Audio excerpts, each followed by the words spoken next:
Considera el siguiente problema.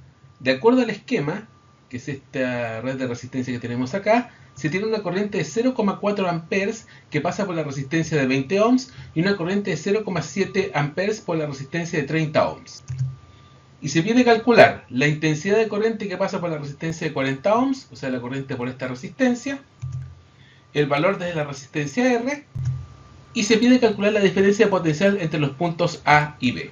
Vamos a partir haciendo ciertas definiciones. Tenemos B20 es el voltaje de la resistencia de 20 volts, B30 es el voltaje de la resistencia de 30 ohms, B40 es el voltaje de la resistencia de 40 ohms, B sub R es el voltaje de la resistencia R. Y tenemos la corriente 2.0 que la conocemos que es 0,4 amperes, la corriente 3.0 o corriente de la resistencia de 30 ohms que es 0,7 amperes, y tenemos la I40 y la IR que hay que calcularlas.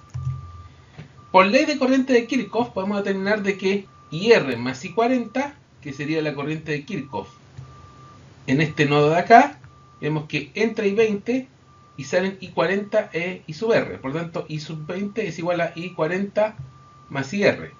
I sub 20 es 0,4 amperes. Por ley de voltaje de Kirchhoff, en esta malla de acá, tenemos que el voltaje de la resistencia de 40 ohms es igual al voltaje de la resistencia R.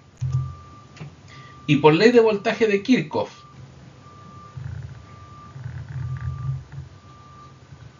en esta red de acá, podemos encontrar que el voltaje de la resistencia de 20 más el voltaje de la resistencia de 40 es igual al voltaje de la resistencia de 30, que es igual al voltaje entre los puntos A y B. Aquí directamente podemos calcular B sub AB, porque tengo los datos. Tengo la resistencia de 30 ohms y la corriente que pasa a través de la resistencia de 30 ohms, que eso nos daría el voltaje de la resistencia de 30 ohms, que es igual al voltaje entre A y B. Aquí nos va a dar I30 por 30 ohms, que es igual a 0,7 amperes por 30 ohms, y eso nos daría 21 volts. Por lo tanto, la pregunta C ya está contestada. Vamos a calcular el voltaje en la resistencia de 20 ohms. Fácil, tenemos los 20 ohms y tenemos la corriente. De los datos, el voltaje de la resistencia de 20 ohms es igual a la corriente 2.0 por 20 ohms, 0,4 amperes por 20 ohms, 8 volts. Por lo tanto, también tenemos eso calculado. Reemplazando, el voltaje AB es igual al voltaje de 20 más el voltaje de 40. Conocemos VAB, conocemos el voltaje de 20, por lo tanto deberíamos tener el voltaje de la resistencia de 40 volts. Sería B40 es igual a B sub AB menos B sub 20, 21 volts menos 8 volts, 13 volts. O sea, este voltaje mide 13 volts. Ahora viene a determinar la corriente en la resistencia de 40 ohms.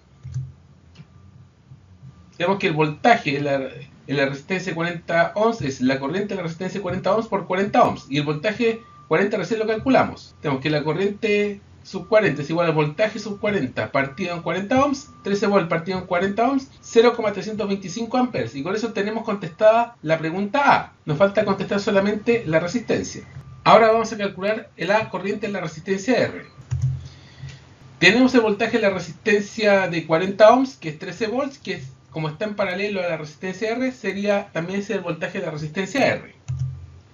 Si reemplazamos los resultados conocidos en la ecuación de la ley de corriente de Kirchhoff, que era la ecuación 1, tenemos que la corriente en la resistencia de 20 ohms es igual a la corriente de la resistencia de 40 ohms más la corriente de la resistencia R. La corriente de la resistencia de 20 es 0,4 amperes, la corriente en la resistencia de 40 ohms era 0,325, por lo tanto restamos y nos queda 0,075 amperes. Y con esto estamos en condiciones de calcular la resistencia R. Tenemos que el voltaje de la resistencia R es igual a la corriente de la resistencia R por R, por lo tanto R sería el voltaje de la resistencia de R partido por la corriente de la resistencia R, o sea 13 volts, partido en 0,075 amperes, y eso nos va a dar 173,3 ohms aproximadamente. Y con esto resolvemos la pregunta B y damos por finalizado este video.